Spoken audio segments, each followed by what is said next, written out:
रोज़न में गज़ल पेश खिदमत है। शायर हैं शकीब जलाली। गमे उल्फत मेरे चेहरे से आया क्यों ना हुआ, आग जब दिल में सुलगती थी धुआं क्यों ना हुआ।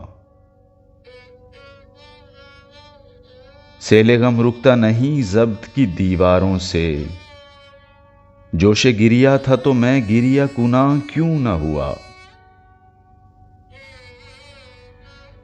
कहते हैं हुस्न खदो खाल का पाबंद नहीं, हर हसी शय पे मुझे तेरा गुमा क्यों ना हुआ।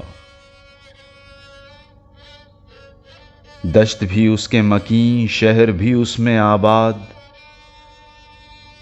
तू जहां आन बसे दिल वो मकान क्यों ना हुआ। इससे पहले कि तेरे लम्स की खुशबू खो जाए, तुझको पा लेने का अरमान जवां क्यों ना हुआ। तपते सहरा तो मेरी मंजिले मकसूद न थे, मैं कहीं हम सफरे अब्रे रवां क्यों ना हुआ। अजनबी पर तो यहां लुत्फ सिवा होता है,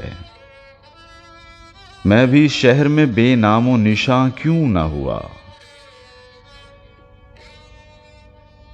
नारसाई थी मेरे शौक का हासिल तो शकीब, हायले राह कोई संगे गिरां क्यों ना हुआ। गमे उल्फत मेरे चेहरे से आया क्यों ना हुआ, आग जब दिल में सुलगती थी धुआं क्यों ना हुआ।